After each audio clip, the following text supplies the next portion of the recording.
So I did a video a couple days ago about Platner, or Planter, I guess is the, yeah, Planter, or Platner. I don't know why I'm mispronouncing these things. Anyway, point is, dude was a military vet who ended up working for Blackwater, who then got disillusioned with the military-industrial complex as we have it, and apparently wants to reform it by putting more money into it, but also had a really edgy past, and seems to have gotten better from there. It seems to have a basically Bernie Sanders-esque platform now. But a lot of people in my comment section got really upset about that, and apparently I lost a bunch of subscribers over it. And that's entirely fair. Subscribe if you want to. Unsubscribe if you want to. That's fine. But apparently the Young Turks have a bunch of opinions about him as well. Nephalia, thank you for the follow. Let's go and take a look. Anything wrong, nothing against consent, nothing, right? But you never got a Nazi tattoo and okay, kept I it know. on your body for like 20 years. Okay, hold on, we're gonna get to that. So then they found something that I wrote in the 1990s, right? Was I a different person? Yes, I was a Republican, I was a conservative, I was a shock jock, I was trying to get attention, etc., right? So no, that's it, you're stained forever. All right, let's look at the Janet Mills life, okay? And all the corporate goons that she's represented her whole life. How about we look at Chuck Schumer's life, okay? Chuck Schumer is great servant of Israel. Okay, I'm not interested in goddamn Chuck Schumer and his stupid donor class. I would much rather have an authentic guy who made a bunch of dumb mistakes earlier in his life than a bunch of people I know to be corrupt. So we have Cenk here very, very much defending Platner. He seems to be more on the side that I was. And then we have Anna Kasparian being a lot different, let's say. I know sell us out every single day, and I know they have no intention of passing any of the Democratic policies. Chuck Schumer has proven his whole life that he's deeply, at a bare minimum, that he's either deeply incompetent, a buffoon who couldn't pass the most popular bills in the country. Paid family leave's at 84%, buffoon. Did you pass it? No.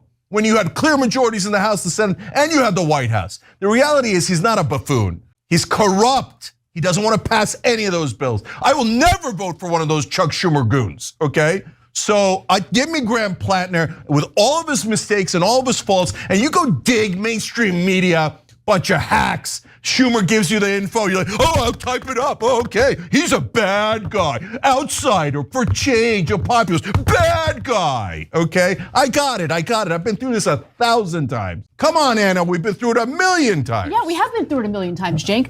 Always, we put our whole support, we overlook all of the red flags, put all our support behind the progressive. Wait a minute. They're saying the same things that people were saying in my comment section. Don't tell me that you chuckle folks were quoting anti-trans Anna.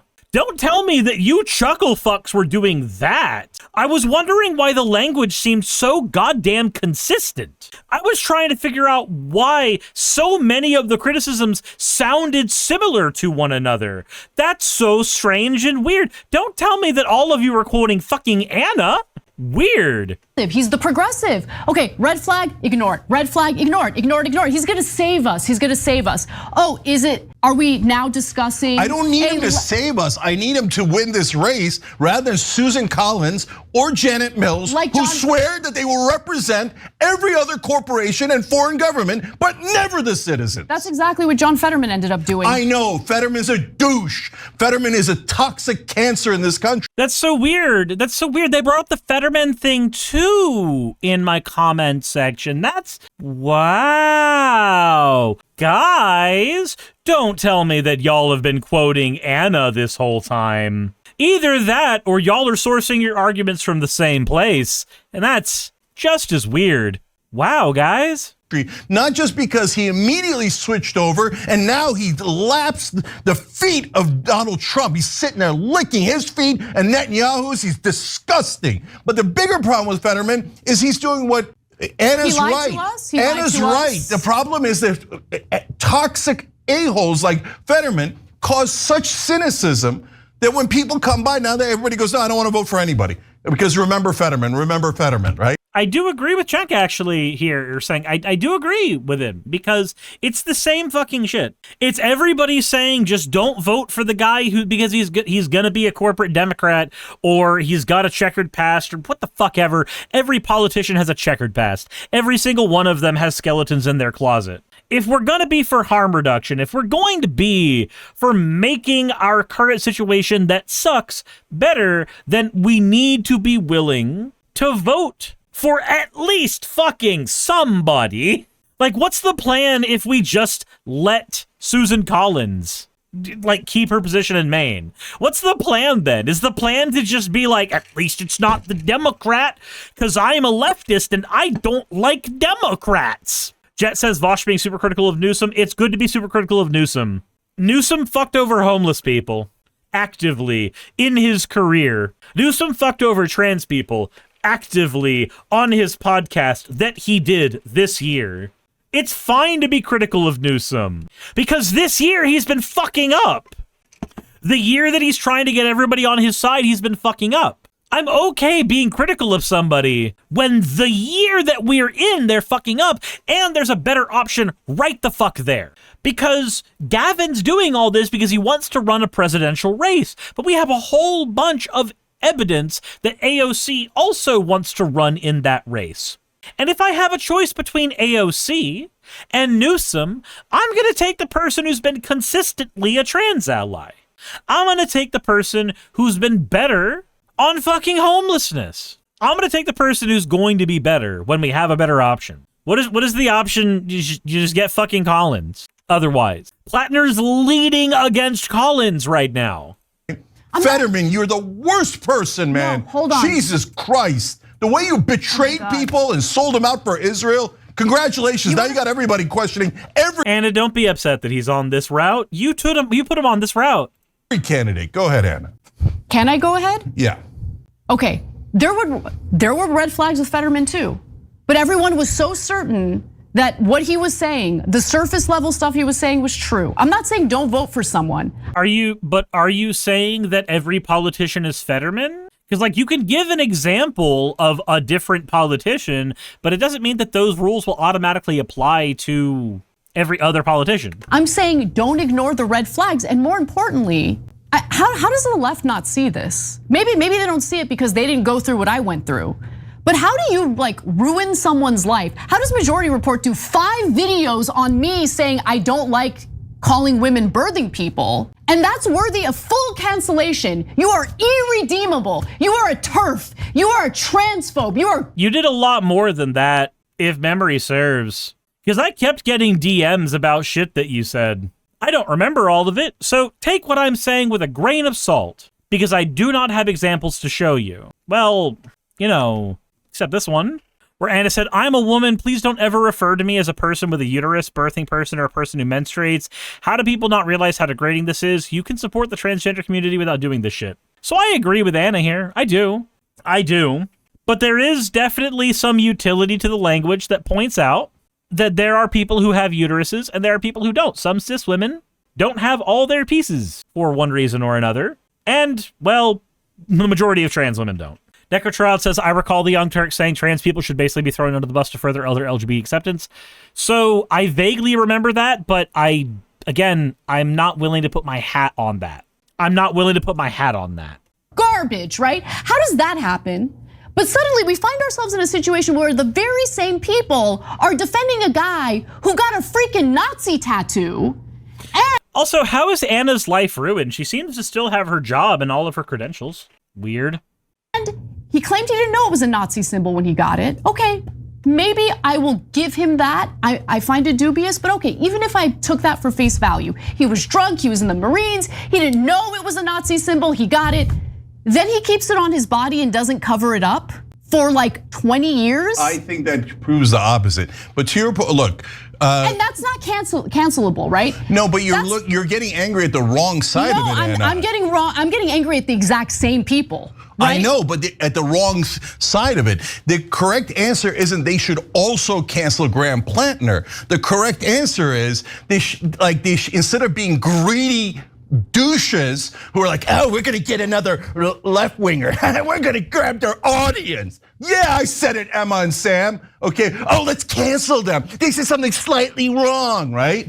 So, okay, yeah. So you should hate them for that, not go and cancel Graham Plattner to make it equal. Listen, I don't care about my relationship or lack thereof with Emma and Sam. That doesn't matter to me at all. What matters to me though is how you actually accomplish the policies you want. And if in their minds, it's okay, we're gonna overlook all of this stuff that we would like totally destroy your life over or my life over. It's okay because we wanna build power, progressive power, in Congress. I would maybe believe that, except I have come to learn, and hopefully everyone else who's been paying attention has come to learn, that if you're gonna rely simply on electoralism to accomplish any of this stuff, you will be disappointed time and time again. AOC, disappointment. How is she being outflanked by Marjorie Taylor Greene on the topic of healthcare right now? It's insane. So you need to build coalitions outside of Congress. Organize people. Since when is AOC being outflanked on healthcare right now? What the fuck are you talking about? Marjorie Taylor Greene's been consistently shitty on healthcare, and AOC has been consistently pretty decent on healthcare. Hell, I can go to AOC's website. Healthcare should be a human right, not a privilege for the wealthy. For that reason, Ocasio-Cortez proudly supports HR 1976, Medicare for All, which creates a single-payer system that guarantees health care for all, regardless of income or employment status, while eliminating copays and premiums. That sounds like a good first step. Sure. What about Marjorie Taylor Greene? What about her? What is she doing on healthcare that is so wonderful? Let's just say this night. Let's see here. In a long post on X. Okay, then nope. We're just gonna go ahead and look at the post. I was not in Congress when all this Obamacare Affordable Care Act bullshit got started.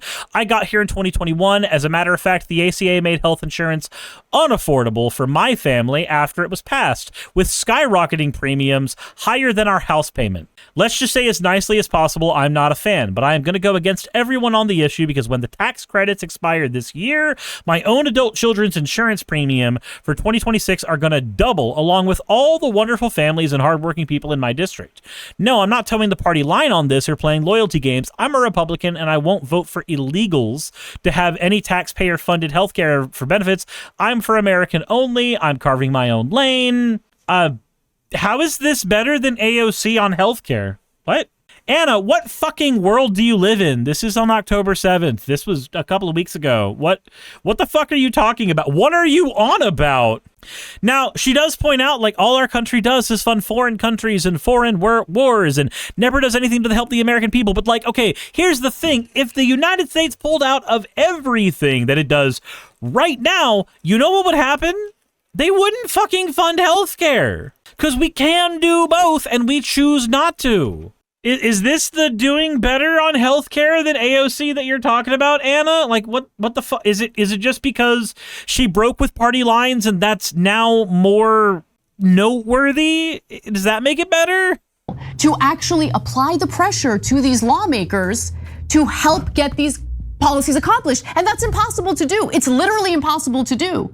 Because if you're on the left, and God forbid, you think the phrase birthing people is degrading to women? You're gone. You're purging. I know, but Anna, you're angry at the wrong end of it. No. So, okay, I'm hold on. angry at the right thing. I'm angry at the ineffectiveness of the left in America. Okay, but Anna, what am I doing? So at 8 o'clock Eastern, we know, we just started this a couple of weeks ago. We're crowdsourcing the revolution. What does that mean? To end the corruption. Is it foolhardy and naive? Sure, but I'm doing the exact thing you're talking about, which is trying to bring no, but hold on, listen to what I'm saying. Coalition of left, right, middle, whatever, to let's try to get lower drug prices, let's try to stop the funding of Israel, and there's ceaseless genocide, etc. And it is a real coalition, and yes, Marjorie Taylor Greene joined Ro Khanna's bill. By the way, what was Ro Khanna? A Justice Democrat, a progressive in Congress. So if we had given up, there would be no Ro Khanna. So the answer isn't to get frustrated at I mean, Ro Khan is doing, I think, almost everything right. I agree with you that AOC is still... He's an embarrassment. And I wouldn't go that far, but she's half and half, right? How is she an embarrassment? Can you give an example? Okay, and I wish that she fought with all her heart and might the things that matter, but they always go to culture wars. But guys, to me, the most important part, and I'm being principled here, and Anna, to your point about when you try to build a movement that gets people elected, and what happens? Well, it happened to me, and it happened to me from the left too, if you remember. Yeah, I do remember. So I formed Justice Democrat with Shoutout Chakrabarti, who's now running against Nancy Pelosi. You should support him, okay? And then they smeared me just like this, and so the alt-right started it, mainstream media piled on, but who finished me off? The left did, progressives did, right? And so they were like, oh, you said naughty things 28 years ago. You're a terrible, cancel him, cancel. But guys, I'm trying to create something that could get AOC elected and Rashida Tlaib and Ilhan Omar and Ayanna Pressley. And when they did, Anna, did I get bitter? No, what did I do? I said, support the candidates anyway. And we raised $2.5 million for them. Now, do I wish they had done better? Yes, of course. And so, but at the same time, I never give up. So I come back at them again and again and again. It's not the fault of the entire left or the Democrats or whatever, and certainly, as you know more better than anyone, not the fault of the voters, that there's a couple of people who love to cancel people on our side. Okay, so is it, I just have to wonder, why am I sitting here agreeing with Cheng? Why am I agreeing with him on most of this? I want to be able to agree with both of them because Anna's not wrong. Anna's not wrong. We should have better candidates. But I feel like purity testing our candidates doesn't do us any fucking good. I feel like it doesn't. If we find out that Plattner's a fucking Nazi afterwards, then we've changed the color. We've changed the color of the person in charge in Maine. That's what we've done. What's the other option? Leaving it red? Fucking, I don't know. Also, here's what she was mad about with Sam Cedar, by the way. This is John. I'm calling from Indiana. John from Indiana. What's on your mind? Well, hey, I just wanted to say, first off, I'm a big fan. I've been listening to you guys for a couple of years now. And I really appreciate listening in on news commentary that doesn't make me feel gaslit. So doesn't make you feel like what? Hopeless. Oh, hopeless. All right. Well, we do our best. Yeah. But I wanted to call, and I'm trying to word this without being too inflammatory. I wanted to call about Anna Kasparian. Because I feel like that is not getting the right kind of attention. And so, okay. and I know you were gone yesterday, Sam. Yeah, I think. I think did you see I commented on this yesterday? Yeah, that's okay. right. Yeah. And I know she's a friend of the show, and I know that, her and Emma are personal friends. And so, I don't think that it's, you need to like completely lambast someone, but I don't know. I felt like, for instance, the clipping of that with the title that she's not anti-trans was not necessarily the right. To me, it just seemed kind of tone deaf. I guess the problem I had was that like that tweet in and of itself wasn't great, but I think the bigger context was the replies. It got very combative and a lot of Nazis popping in, agreeing with her. Ben Shapiro's retweeting her. Carrie Lake popping in saying, hey, a broken clock. And some of the replies from her, I'll be honest, were indistinguishable from something that, J.K. Rowling would say. But within the context of like her larger commentary on trans people, I don't think that's a fair critique to put her in the same boat as J.K. Rowling. And like, you can have, I think. Is this the ruining conversation that she's talking about? Is this the conversation that was really bad? Because like, this seems really tame. Quibbles with the way the video is titled. I didn't even know that was getting clipped, and I don't have control over any titling. So, but the substance of what I said that's not anything about any one that's just more of like a critique of like, just show formatting. Yeah, well, let me since Emma addressed this yesterday, let me comment on it, and I will say this. I mean, in terms of just, and I don't want to spend too much time because this is just sort of a process thing about the titling and this and that. When the way that we do this show is we do the show, and then another person clips the show. Now, there's on occasion, I'll say like, oh, somebody really wanted this phone call or this and that, and I'll send a message. But part of the reason why we do that is because I don't want what we do on the show to be dictated to how I think it's going to do on YouTube. That, you know, to the way that I can insulate the show from like sort of chasing clicks. That's the way I do it. I do think that the guy who clips the show, sometimes like it's his job to sort of get clicks, and so he may do that in different ways. So, but that's aside. That's a second order thing. Here's my feeling, and I will also say I didn't read into the whole thread of that because I was literally constantly moving yesterday. But look, I don't have any reason to believe, based upon her commentary in the past, that Anna is anti-trans. But tweeting out something like that, in my estimation, is the tweet itself, the act and the tweet in this context, right? Is an anti-trans act. I just think it is. Yeah. Because, you know, and context is everything in this case. Yeah. One of the issues I had with Sam Harris back in the aughts was that right in the midst of a debate in this country about torture, he writes up a thing in Huffington Post, which was basically the equivalent of Twitter, maybe bigger than Twitter in terms of like, you know, broadcasting this stuff, you know, a piece that he titled In Defense of Torture. And, you know, even if I thought that his thought experiment and whatnot had like any sort of like substance, which I didn't, but even if I did, to tweet that out in the midst of a debate about torture in this country is clearly a political act in and of itself, and he knows what he's doing there. Now, I don't know if Anna was, you know, sort of how conscious she was of this or what, but in addition to the fact that no one is forcing anybody to accept any type of like, description of who they are. And I'm sure there are some quarters, I wouldn't even say quarters, 16ths, eighths, you know, whatever it is, where people exclusively use language like birthing people as opposed to women and birthing people.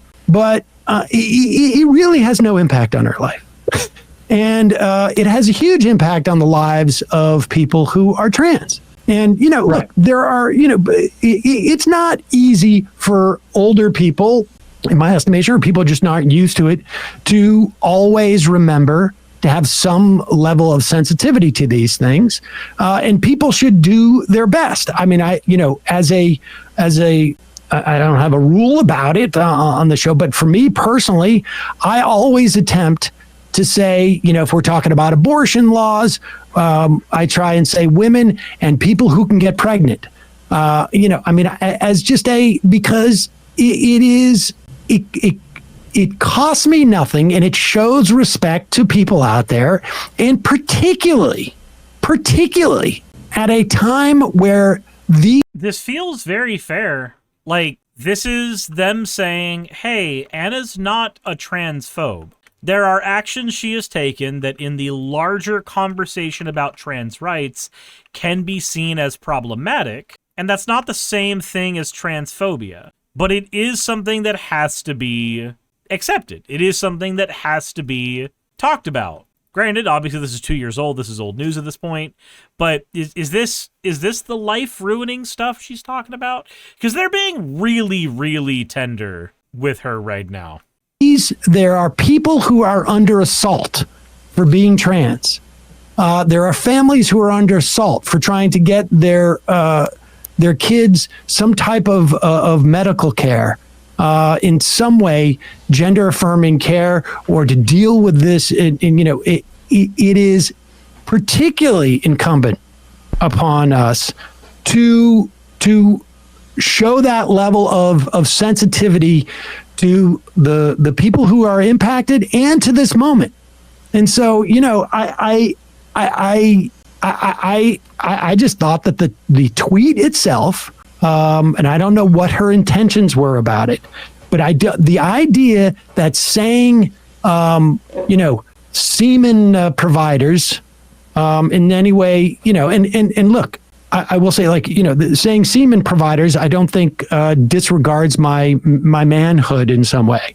I understand that, though, that there is it's not a perfect analogy, because the fact is that women have been subject to misogyny and to sexism, and men have not. There's a different power dynamic. Nevertheless, I don't think that in any way women are in any way harmed in the sort of like society's consciousness by the use of things like you know, people who can get pregnant. Yeah, I mean, there's. I do have to agree with Sam there. I don't think people really get harmed by that kind of language. Like, it's just specific language that you can disregard in most scenarios. I think you said it right, Sam, and I elaborated on this yesterday.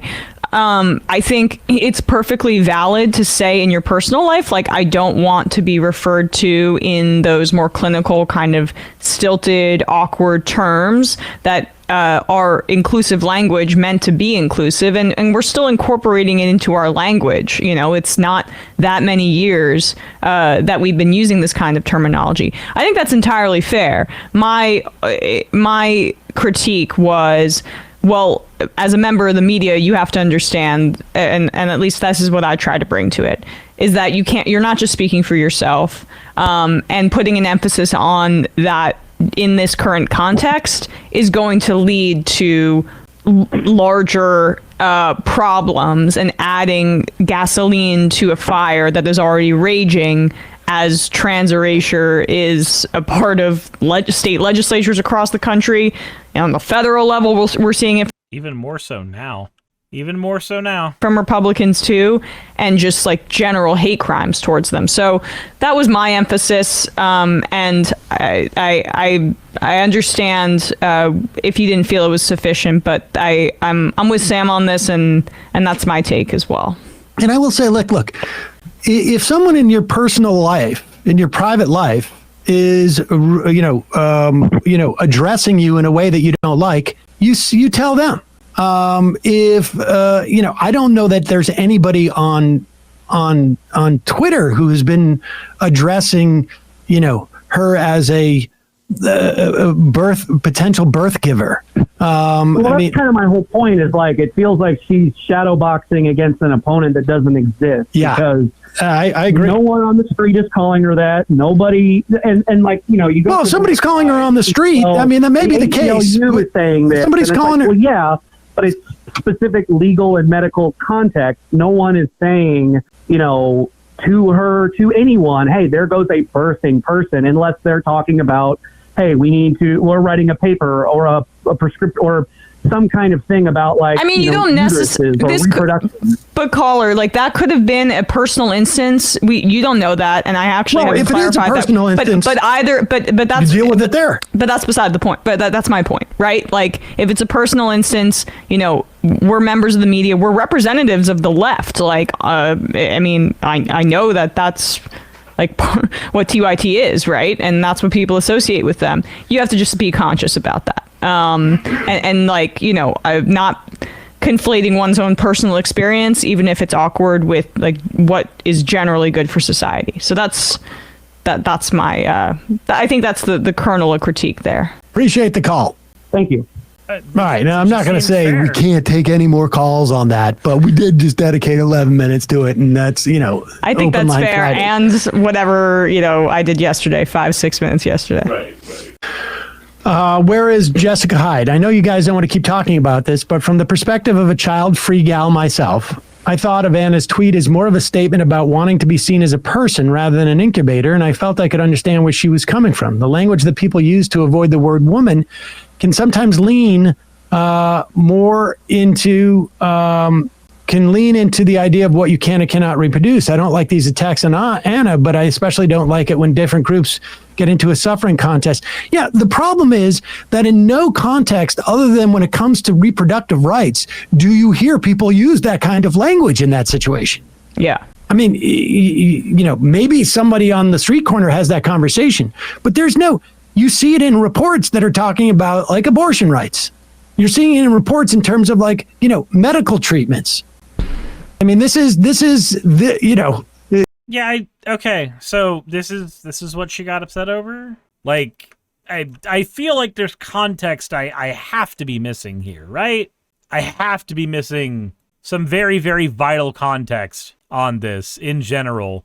Just like there's probably some context I'm missing for when she did this. This one right here. Yes, we're gonna surveil everybody. Everyone will be on their best behavior. Yes, you're a freak. You're a total creep. Okay. All right. Which, you know, I understand that we've seen this as like, this is the conniving thing. I'm not sitting here trying to say that Anna Kasparian's a fucking anti-Semite. I'm not. I don't have that kind of evidence, and I don't think that the information leans that way either in general. But if I were a more disingenuous person, it would be really easy for me to see that as a dog whistle, right? And if I were to use that and see it as a dog whistle, it would be very easy for me to make a case about how Anna Kasparian's actually a bad person and bad for the left and just an awful individual that nobody should be listening to. And if I were to do that, then I think I would be treating her about the same as she's treating Plattner, honestly. Because I feel like we should be willing to give people more grace. And I recognize that the reason that we don't is many of us have been burned a lot. And we are worried that we will be burned again. We are scared we'll be burned again. But here's the thing. We have to recognize that we do need to give people those chances. And if they disappoint us, then that sucks. It's awful. It ain't great. But if you're not willing to give that chance, then you will never get anybody elected ever. Because none of us are pure. None of us are the greatest. And I do agree with Cenk a little bit here. I would rather root for the guy who's got a checkered past than I would for the pure, perfect candidate who definitely, wink, wink, doesn't have skeletons in their closet. And if they did, they totally would have told you, right? Hey, you made it to the end. I want to give an extra thanks to the patrons who allow me to do this full time. I want to thank Aaron Rail, Astral, Britzkrieg, Jemshin, Poundini, Red Joker, Victoria, Jonas, Craig, Tarika, Fireshard, Smiling GM, John, Dren Hadamada, Creeper, Sagitt, you know I'm not saying that last part, Valis of Seraph, Ottoman Angel, Rooster Rachel, and Fire Panda, who are all my $20 and up patrons.